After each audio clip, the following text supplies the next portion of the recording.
Hi, welcome to Curry King Vinny, and in this is one of the most important cooking lesson I'm doing, because in this one I'm going to show you how to make the base sauce.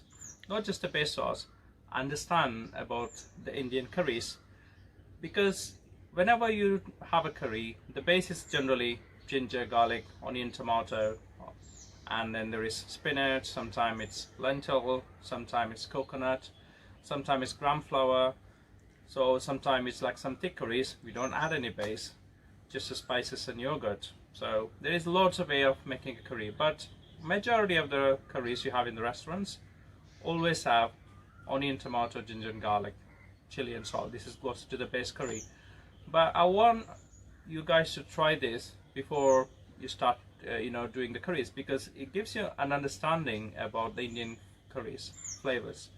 Because everyone think, oh yeah, the curries are made with spices. No, how much just changing the quantity of onion, tomato, it gives you such a significant difference to the curry later on. So that's what we're going to learn here. So for that, actually, we have a plan to make 3 different curries, but with the same ingredients. So just all it varies is the portion of onion and tomato, the ratio. So here we're doing the butter chicken. Yeah, for that I've taken half a bay leaf, half an onion, about that much size, and about 5 tomatoes. This should be make enough for 1 person in a restaurant portion. And here I have a knob of butter and about 7 to 8 cashew nuts. I'm gonna soak it in warm water for about 10 to 15 minutes. Yeah. Also, what I'm gonna add is one of the key ingredients in Indian cuisine is ginger and garlic paste, about a teaspoon. Yeah.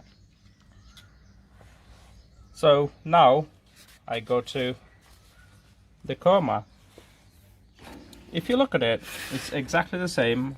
Only thing is I'm going to start from bay leaf, onions, and I'm going to add again the ginger and garlic paste, but I add a little bit more than the butter chicken. The reason is, whenever you're making a really spicy curry, you add more ginger and garlic. Whenever you're making like a korma, milder curry, you add more ginger and garlic, because it makes a curry very tasty. You know, you don't have the spices to make the curries flavorful, so ginger and garlic does it. Yeah. So again, the third one is we're doing is the masala, and in this one as well, you can see I've got a small bay leaf, and I've got 1.5 onion, and I've got 3 tomatoes. So even if you look at the ratio, it's like 60-40. And here I'm going to add some ginger and garlic. Yeah. So how much? Just a teaspoon of ginger and garlic. And if you look at it, we have a similar ingredient. What I'm going to do is I'm going to just partly cook them and then blend it. The reason we do that is the blending is very, it makes the curry nice and creamy and smooth, and like it gives you a lot of sauce. See, whenever you make an curry, so generally if you read most of the recipes, they tell you, okay, just do 1 onion and then 6 tomatoes. So you make sure you fry the onion very well, and then when the onion is nearly brown, then you add the tomatoes, then you add the spices, powdered spices, and the meat, and like that, So, but what happens is, when you're cooking when you're making curry for 5-6 people, it's a lot of onion, and you have to make sure you cook it for like nearly 25-30 minutes, sometimes like 40 minutes, because you want to make sure each and every pieces of onion cooks perfect, all nice and brown. Just before it goes brown, you have to add the next ingredient. Otherwise, what happens is, if you burn it too much, or if you leave it like that, and you won't get the creamy texture. So to subtract all that, what we do is we partly cook it and then blend it. So the reason we blend it is just then it gives you really nice creamy flavor, and it's become like a really nice sauce. Yeah. Okay, now I'm gonna do the chicken masala. So I'm doing this as a second one because if you look at it, you know, how much onion tomato ratio is like. So the korma has no tomato, 100% onion. So the masala is 60% onion, 40% tomato. So that way you will be able to remember how each and every one varies. So I've taken same again, just over a tablespoon of vegetable oil on a medium to high heat pan. I'm going to put the bay leaf in. I can smell the bay leaf straight away. And now I'm going to add the onion.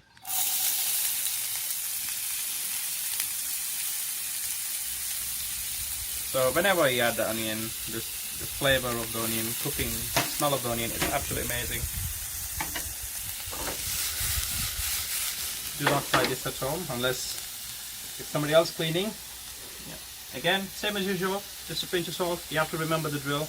The salt helps to onion to release the water very quickly, so it cooks quicker. Yeah.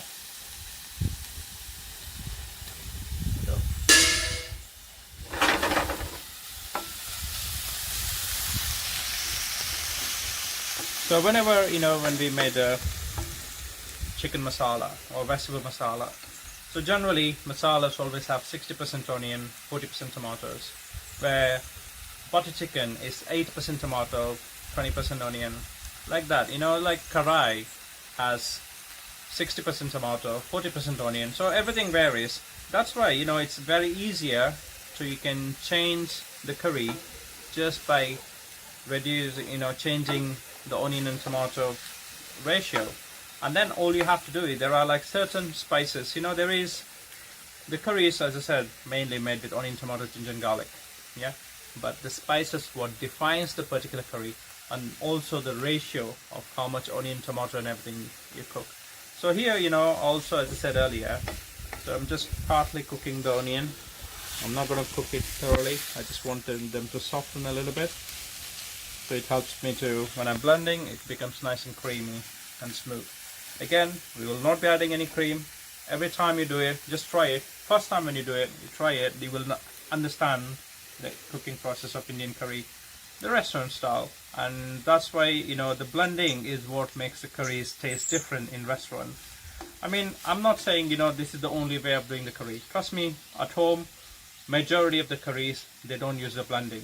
Certain curries, but they cook for a long time, they cook for longer hours, and how we in India like our curries are slightly different. In the restaurant, we never cook the curry the same way. We can't, you know, each individually we can't prepare every curry, but majority of the time what we do is we just blend curry individually, so that way we can try to get you as many different varieties of curries as possible. So before I doing the cooking lesson as well, that's what gave us an idea. So like how we can create curries individually. So this is how we do. I can pause now for a minute. So now, as you can see, the onions are becoming transparent and some of the bits of onion started going brown. So this is where I'm going to add just under a teaspoon of ginger and garlic paste. So you always add the ginger and garlic paste before you add the tomatoes. You know, if you look, it's like a drill. You know, you always onion go first, and then the ginger and garlic, then the tomato. So that way, it's always like a, you know, very similar method of doing the sauce. So ginger and garlic doesn't need to cook for a long time. And then now I'm going to add the tomatoes we cut earlier. Finely chopped. So here I do recommend, if you're doing the two curries and both have tomatoes, use one type of tomatoes for one curry, and if the tomatoes are like slightly sour, use them for the hot curries. If you're making a hot curry, use the tomatoes which is slightly sour naturally, use them for hot curry, the slightly sweeter one for the milder curry. So that way, you know, without even, before you even start, you have two different tastes of curry just with the onion tomatoes. So that helps you to, when you have lots of curries on the tables, or more than, you know, 2 or 3 curries, they all taste different. Go. Now we can see the onions and tomatoes softening. I'm going to add the cashew nuts, which were pre-soaked in warm water for about 10 to 15 minutes. So when you start chopping an onion tomato, you can just soak some cashew nuts on the side. The reason we soak it, it becomes nice and creamy and smoothie. It softens the cashew nut in a blender. And why we add the cashew nuts? See, the onions are like a root vegetable, tomato is a fruit. When you blend it and also when you cook, you'll probably find that when you pour the curry sauce on top of the rice or anything, you have all the onion tomato stays at the top, the water goes down. The cashew nuts act like a binding agent, so it kind of blends, mixes everything together. Cashew, onion and tomato makes it like a creamy sauce. So without even adding the cream, it makes the curries really nice and creamy. So as you can see, all the ingredients we use to making the base sauce are very healthy. Like eating too much of tomato, too much of onion won't make any, maybe a lot of cashew nuts, so there's a lot of calorie in it, but we're not using a lot of cashew nuts, we're only using few cashew nuts. So just softening the onion. So if you need, you can add a little bit more water. So there's also another thing, whenever you have the onions and tomato in Europe, they have a lot more moisture. So I recommend is, before you cook them, you can just squeeze them and just use the onion tomato. Save the water on the side. You can use it instead of just normal water here. Where in India, the onion tomatoes and everything, they don't have a lot of moisture, so we may have to add the water, stop them burning. So if you look at it, it's not, I need to cook this onion to a certain extent and the tomatoes to a certain extent. No, I just want onion to sweat a little bit, become transparent, then you add the tomato, you just soften it. It doesn't really matter, how it's done. There is no exact point. It won't make a significant difference later in the curry, latter stages. So you can just add this, so you won't do significant difference later, just adding how we cook the onions and tomatoes. So it's like a easy, alright, doesn't matter what, just cook partly onion and tomato and they'll be fine. You don't have to worry. So now I'm going to stop cooking. So we cooked it for nearly 10 minutes, so we have the base sauce ready. So I'm going to put it on a bowl to allow it to cool down.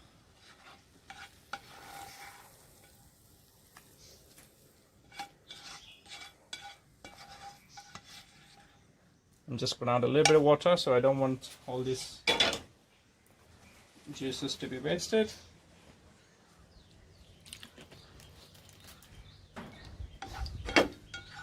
Yeah, so just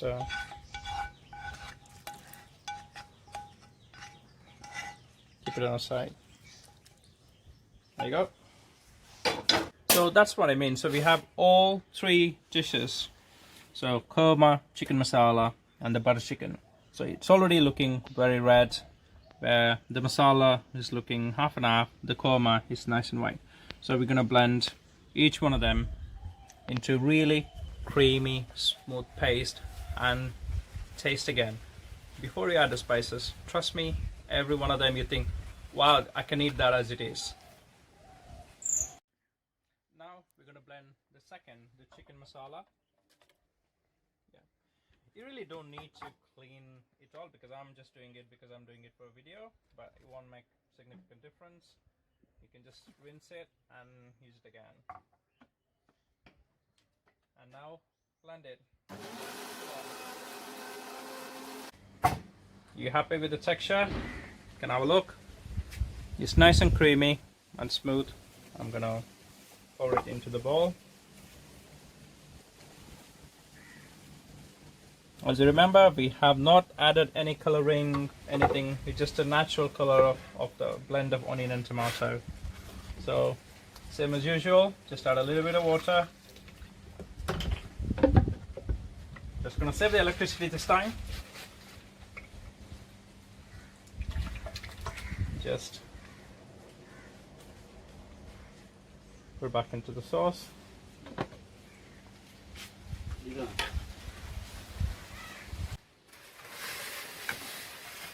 So we got the chicken korma, chicken masala, and the butter chicken base sauce ready. We just tasted just with the onion and everything cooked before we blend. Now you have a taste again. This is the most important thing in this cooking lesson, because now you'll be able to understand how significant difference makes it. Just blending is the same onion, we've not cooked any further, just blend it. So I'm going to try the korma first. You can taste a hint of ginger and garlic, very smooth, very creamy. Trust me, we've not added any cream and it's so creamy. Now we're going to do the masala. I'm going to taste the chicken masala, which is 60% onion, 40% tomato. I'm going to taste again.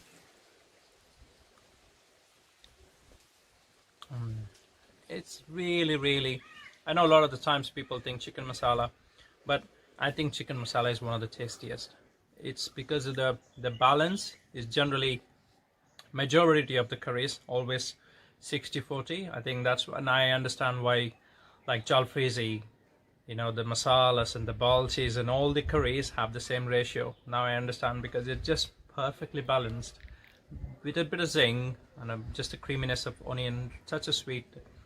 Absolutely fantastic. Yeah. Now I'm gonna try the butter chicken one. This is mamma mia, it's a tomato soup, but it's got a sour and the sweetness. Because we did add butter, it's very smooth and creamy and silky, but has a really nice tangy and a touch of sweetness. Yeah, it's the sharpest of all the base sauces.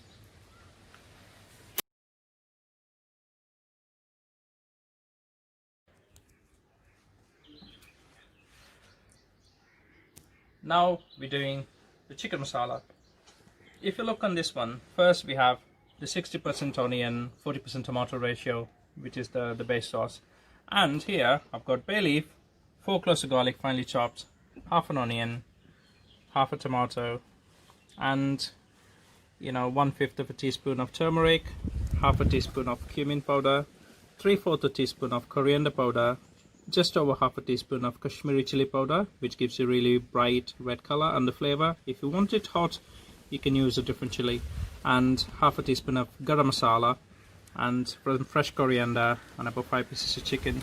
To start with, take a pan with medium to high heat flame, and I'm going to add just a tablespoon of vegetable oil, and the drill is going to be exactly the same.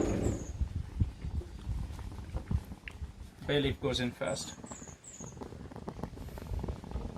So once you put the bay leaf in, you can go on the side, and then you can put some garlic on the side.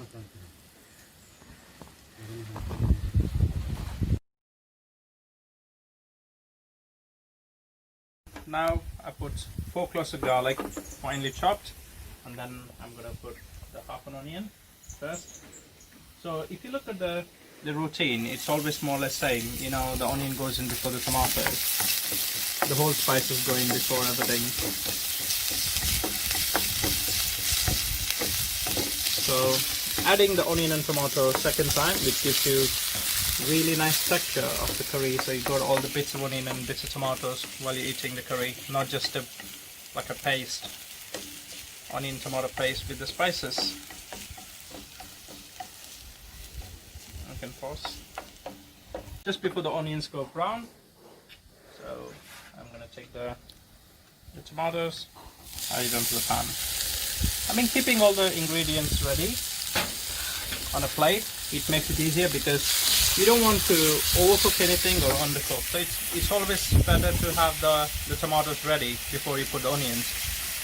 So then like just before the onions are ready, you already have the tomatoes. If you delay any further, then you might burn the onions. So we don't want to do that. So now, after adding the tomatoes,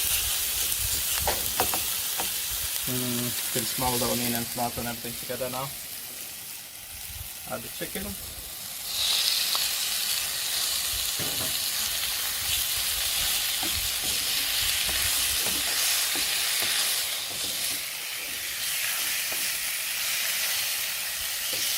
So first thing first, pinch of salt and the turmeric and the cumin powder. If you find the spices are going to burn, you can add just half a cup of water. So it does two things. It doesn't burn the spices and it gives you, get the flavor into the chicken at the same time.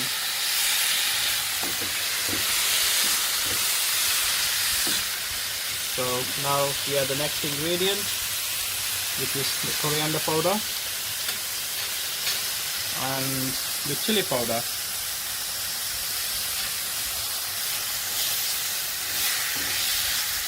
So as you can see, we don't want to burn it any further.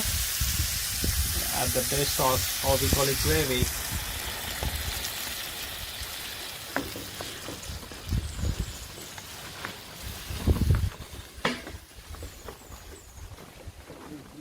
And I'm gonna take some water.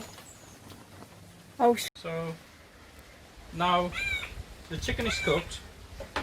I'm just gonna sprinkle the garam masala, half a teaspoon, which we taken earlier, and some fresh coriander.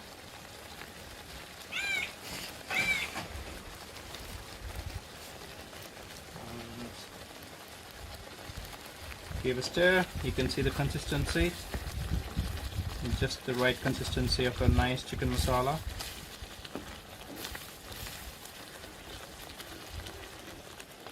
Look at that, all the onion, tomato, fresh coriander. You always add the coriander and garam masala, so it keeps the flavor. You can taste it better. Flavor comes out. Now I'm just going to have a taste to the balance. Be careful, it's very hot. I know somebody else got the mouth burn today.